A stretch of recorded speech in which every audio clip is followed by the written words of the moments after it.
Dans cette nouvelle vidéo, nous allons traiter l'exercice poids 2 sur la partie calcul simple.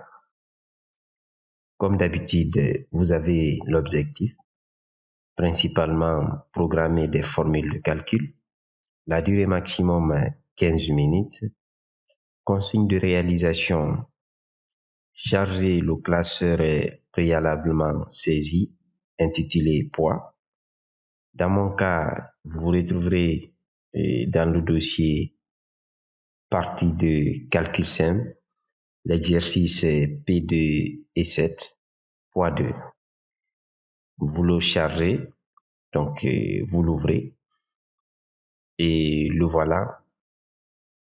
Ce qui sera fait ici principalement, c'est juste une seule formule ou un seul calcul, le poids moyen ici.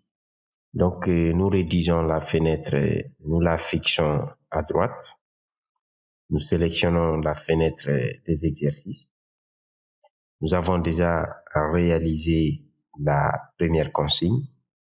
La consigne suivante est de programmer le calcul du poids moyen en B5.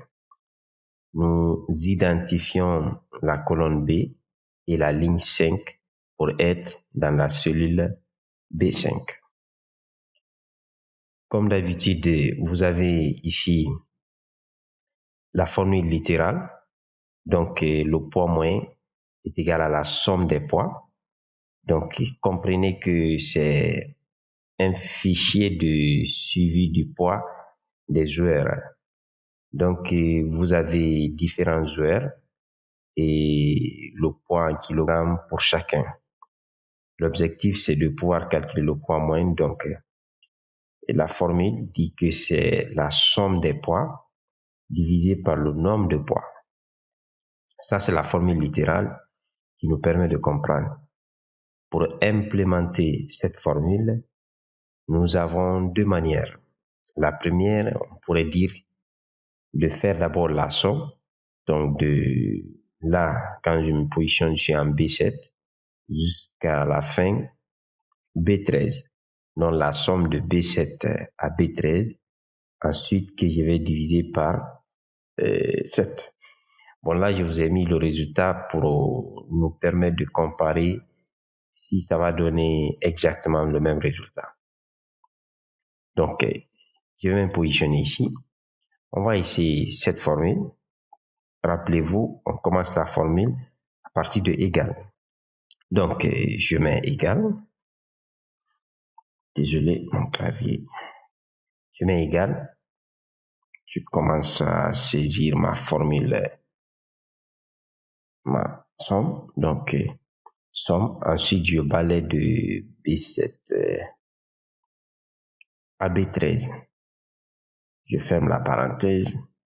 Je mets la barre de division, donc divisé par le nombre de poids. Le nombre de poids, exactement, c'est 7. En fait, quand vous sélectionnez, vous avez le nombre ici, 7.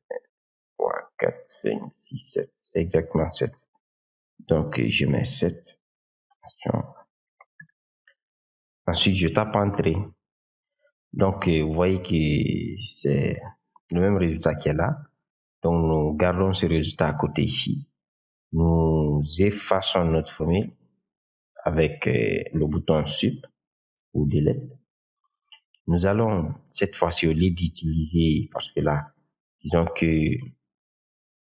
c'est pas approprié parce que Excel met à notre disposition une fonction qu'on appelle la fonction moyenne. Avec cette fonction, ça nous permet de calculer beaucoup plus simplement. Donc, revenons, mettons égal.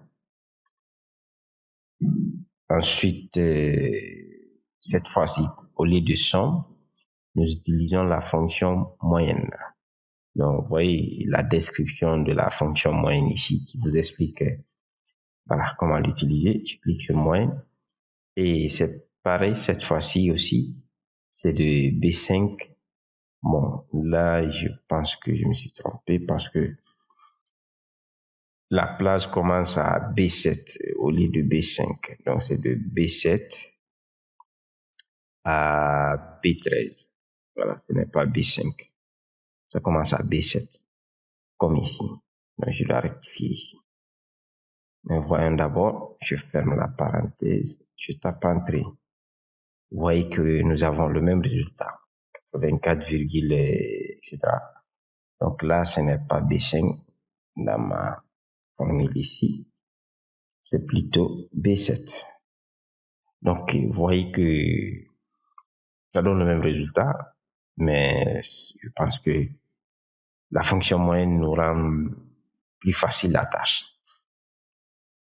Ensuite, la consigne suivante, c'est de recopier le calcul pour les autres personnes. Donc, ce que nous faisons ici, comme d'habitude, c'est de tirer cette formule pour les autres personnes. Donc, vous savez déjà comment tirer la formule. Vous vous positionnez sur la partie basse de la cellule. Quand le bouton plus apparaît, vous tirez la formule jusqu'à la personne marque. Et là, vous avez le résultat pour les autres personnes. Donc, ensuite, la dernière consigne, c'est d'enregistrer le classeur sous le nom de poids.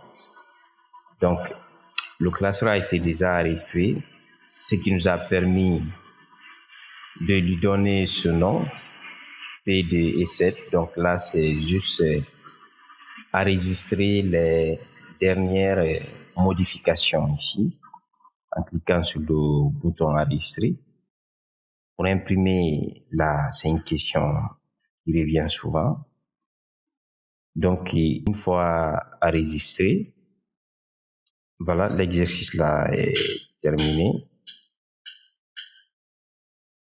Voilà. Surtout, n'oubliez pas de reporter le temps fait. J'ai oublié d'ouvrir le classeur du plan d'action qui nous permet de reporter le temps effectué et aussi de faire le suivi. Donc là, c'est vrai que l'exercice là, le temps maximum c'était 15. Je suppose qu'on l'a fait en moins de 10 minutes. Mais considérer qu'on l'a fait en 10 minutes. Donc, parce que nous n'avons pas les minutes impaires ici, donc nous prenons 10 minutes. Voyez-vous que les samedis, dimanches, je n'ai pas travaillé aussi. Donc, c'est vraiment important de faire ce suivi. Ça montre clairement quand est-ce que vous avez travaillé ou pas. Et de l'autre côté aussi, il y a le tableau de bord ici par rapport au nombre d'objectifs. Et d'ailleurs, la fois passée, disons la semaine passée, j'ai oublié de reporter l'exercice précédent que nous avons résolu. Donc là, je l'ajoute ici, plus 1.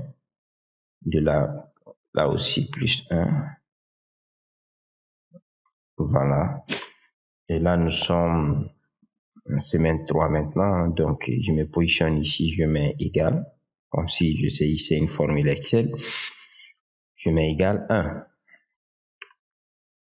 Là aussi, pareil, je me positionne ici. Je mets égal 1. Ça veut dire que, voilà, nous avons au total 7 exercices traités et vous voyez que nous sommes sur la partie de l'exercice 7. Donc, 7 exercices traités, ça nous permet de voir aussi le pourcentage d'avancement par rapport à ce qui nous reste. Voilà. Et nous avons terminé le travail d'aujourd'hui. On se retrouve à la prochaine vidéo pour le prochain exercice.